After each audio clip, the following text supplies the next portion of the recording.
Hello, welcome. My name is Gabriel and I am a theater kid. I thought I would come clean about that because I want to be honest with you guys. And I've given you like little tastes of it in other videos, but I don't think I've made it clear what a beast lives inside of me.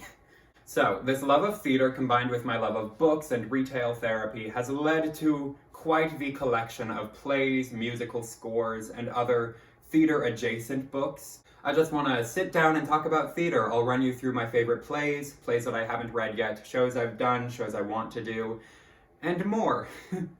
Really, I just have a massive pile of books in front of me, and I'm just going to work my way down the list. First up, we have Into the Woods, with music and lyrics by Stephen Sondheim and book by James Lapine. This show is fun. I would love to be in it, but there's not really a part for me unless I do a student production or I do it like 10 years from now. I was actually cast as the understudy for Jack in a production once, which is really funny because I could not even pretend to hit the notes. Unlike now, where my range is limitless. Please cast me. What did I say about this in my notes? There was actually supposed to be a production this past summer in my hometown that I wanted to audition for, but, you know, due to the ongoing global pandemic, live theater is dead. Next up, we have Urinetown, book and lyrics by Greg Kotis, and music and lyrics by Mark Hollman. I don't even like this show, and I don't know why I own this. Next, we have Next to Normal, with music by Tom Kitt, book and lyrics by Brian Yorkey. This was the winner of the Pulitzer Prize for Drama, as well as a couple Tony Awards. I think it won Best Score and Best Actress for Alice Ripley. I've gotten to see a couple really great live productions. This is a rock musical about a family grappling with mental illness and grief, and it is incredible. I think it really perfected the gritty rock musical, and it was the blueprint for a lot of shows we're seeing pop up now, which are just knockoff copies. And that's actually all of the musicals that I own. These are just the books, we don't have the musical scores in here. But yes, it's surprising that I only own 3 musicals, considering musical theater is my first love. That brings us into straight plays. First up, we have The Crucible by Arthur Miller, which I haven't read yet, and I should. It's about the witch trials, right? And I also have The Iceman Cometh by Eugene O'Neill, which I also have not read. I actually got both of these at the same yard sale where I found... Hang on. The same yard sale where I found this 2002 Salt Lake City Olympics winter coat. I get compliments every time I wear this coat, and one time I was walking down the street and this guy stopped me and he was like, "Hey you, where'd you get that coat?" And I was like, "Oh, I got it at a yard sale. It was like $20. And he was like, "Oh, $20. Do you have any idea what that thing is worth?" And I was like, "Probably a lot more than that." And he was like, "You bet. What's your name?" And so I said, "My name is Gabriel." And then he said, "What's your last name?" And I said, "Armstrong." And then he said, "Gabriel Armstrong. I'm gonna remember that." And then he walked away. Next, we have God of Vengeance by Donald Marguilles. This is an adaptation of the original Yiddish text by Sholom Asch. Oh my god, I forgot to close the closet. I want to die. The original play is about a Jewish family living in Poland. The father of the family owns a brothel, and he is working to arrange a good marriage for his daughter, who has fallen in love with one of the female prostitutes from the bar downstairs. This adaptation by David Marguilles takes that original play and sets it in New York City in the 1920s. And this is really interesting, but I think that there might be some aspects of the original text which were kind of lost in that adaptation. A fun fact about the original Yiddish play is that when it premiered on Broadway in New York in 1923, the entire cast was arrested for public indecency and the show was shut down. And that story is the inspiration for one of my all-time favorite plays, Indecent by Paula Vogel. I saw a pro shop recording of the Broadway production starring Katrina Lenk when it aired on PBS, and it is stunning. So go check that out if you can find it anywhere. I think it's on Broadway HD. Next up, we have Angels in America, a gay fantasia on national themes by Tony Kushner. This is actually 2 plays, Millennium Approaches and Perestroika. Oh, it's so hard to summarize. Wikipedia says that this play is like an exploration of gay life in New York City in the 1980s throughout the AIDS crisis. This is probably my favorite play of all time. I saw the pro-shot recording of the National Theatre production starring Andrew Garfield and Nathan Lane, and it is just incredible. And oh, I've read this a couple times too, and Next, I have 4 plays by Henrik Ibsen. This edition includes A Doll's House, which I've read and love, plus Ghosts, Hedda Gabler, and The Master Builder. Then we have 3 plays by Thornton Wilder. This includes Our Town, which I've read, The Skin of Our Teeth, which I haven't, and The Matchmaker, which I've read and love, and which was the inspiration for the musical Hello, Dolly, which we have been given no choice but to stand. Then we have Masterclass by Terrence McNally.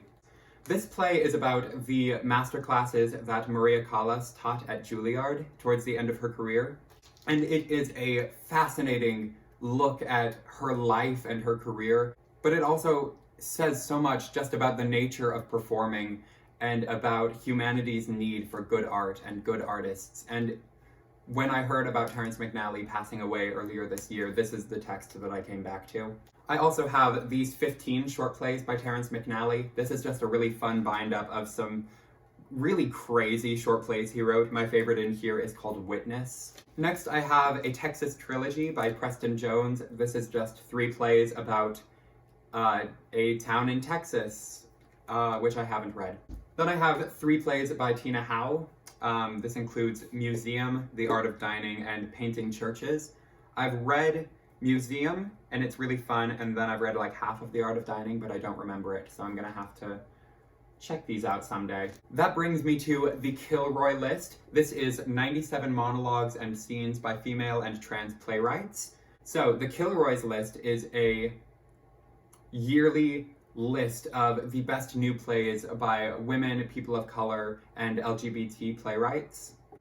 And it is a fantastic resource to find some really cool new theater. This was the first little collection they released, but I think they've released a second one now, so I'm going to have to get my hands on that.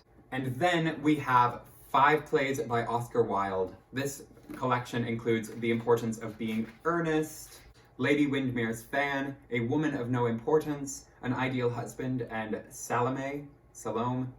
I've read Importance of Being Earnest, and I love it, and I would kill to be in a production of it in any capacity. And then I've also read Lady Windermere's Fan and love that, but the rest of these in this collection I need to give a read because I love Oscar Wilde. And that is all for the contemporary plays. I'm going to touch on the Greeks really quick before I get into the Shakespeare. So first up we have An Oresteia by Anne Carson. This includes Agamemnon by Aeschylus, Electra by Sophocles, and Orestes by Euripides. The Oresteia in Greek mythology is the story of Agamemnon's return home after the Trojan War and his murder at the hands of his wife, Clytemnestra. Usually playwrights would write all 3 of them, but Anne Carson chose to translate some of her favorites, which led to this sort of Frankenstein trilogy.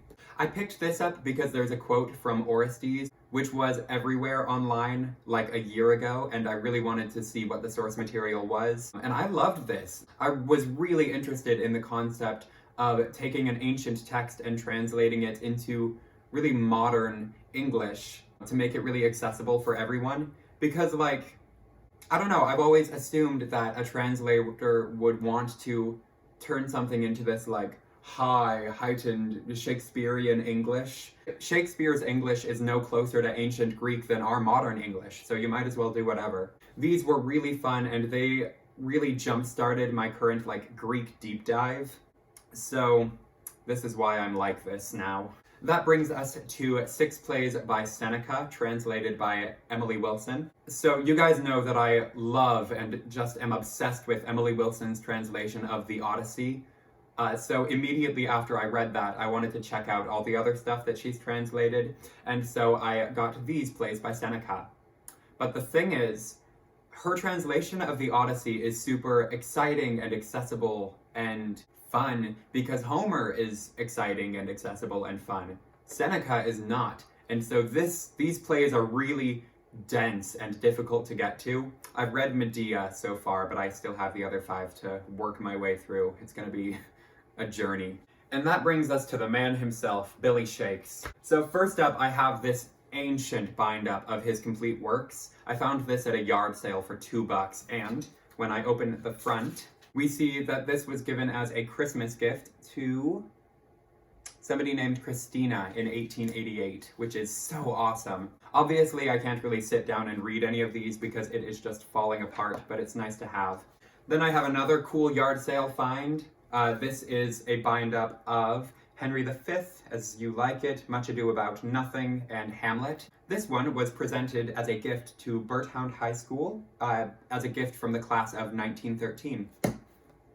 And then I have this really fun Yale Shakespeare edition of Titus Andronicus. I haven't read this all the way through, but I've seen bits and pieces of this show at different high school theater competitions. Then I have King John, which is one of my absolute favorite Shakespeare pieces. I've never seen it live, but I've seen several productions online. And I really want to play Arthur before I'm too old. I'm probably already too old. I can still play 13, right? Then I have this bind-up of Henry VI, part 1, 2, and 3. Again, I've seen bits and pieces of this, and I love what I have watched, but I've never sat down and read it all the way through. So that'll be fun when I eventually get to it in 30 years. I also have 2 editions of Macbeth. I've bought 2 copies of it, and I've read neither of them. Then I have Henry V, which I have seen live a couple times. It's probably my favorite Shakespeare. I can't get enough of it.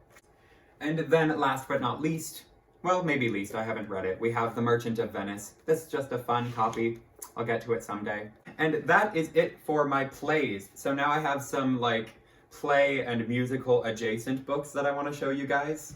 First up, we have An Actor Prepares by Stanislavski. I haven't read this, but I really should, because Stanislavski is, of course, the teacher that laid the foundation for all modern acting. So, I'm going to have to read this at some point. But for now, I will continue to avoid it. Next, I have A Challenge for the Actor by Uta Hagen.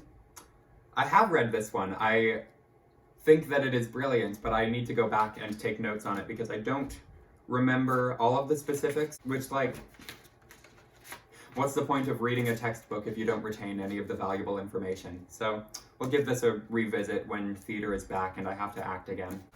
Next, I have some books about opera. We have The Rough Guide to Opera by Matthew Boyden and the La Scala Encyclopedia of Opera. I've read neither of these, but I really should get to that considering my degree. Then I have Rodgers and Hammerstein's favorite show songs. This little vocal score was given to me as a gift by my friend Kelly. Then I have the vocal selections from Fiddler on the Roof. This actually used to belong to my mom. She played violin when she was little, so she would sight read from this. Then I have the second book of baritone bass solos. I stole this from my old voice teacher, but he said it's fine, that I can keep it, so thanks, Austin. And then I have the Singers Musical Theater Anthology Volume 2 for baritones and basses. There's some really fun numbers in here. We got some Annie Get Your Gun, My Fair Lady, Oliver. There's some Oklahoma. She Loves Me is in here, what?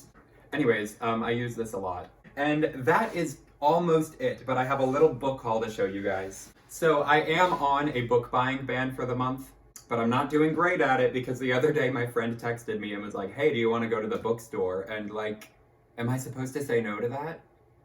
So anyways, I bought 3 books. The first is this Modern Dramatist's Guide to Oscar Wilde. There's I guess literary criticism on a bunch of his plays in here, which I can't wait to get to. Then I have some plays by Euripides. So I've read Orestes by Euripides and I really liked that. So I have The Cyclops and Heracles, Iphigenia in Tauris, and Helen. Those are translated by William Arrowsmith, Richard Lattimore, and Richard Lattimore. This is a really cool edition, and I can't wait to get to it. And then I have The Rise and Fall of the City of Mahogany by Bertolt Brecht. Oh, we love Brecht. He's so weird. I know that this was also adapted into an operetta by Kurt Weill, and I love the music from that. So I'm excited to read the original text. Or maybe this is the operetta. They work together, right? And I got this cool bookmark. And that brings me to the end of my theater literature collection.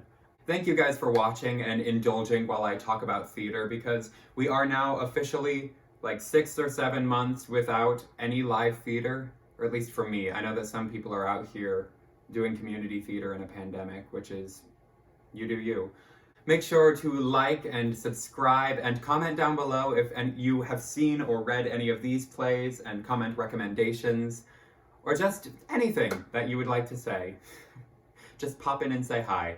That's all for now. I'll hold all of these up and pose for a thumbnail maybe. And I can't use any of this footage because the closet door is open. There's probably something in there. Cool. Bye.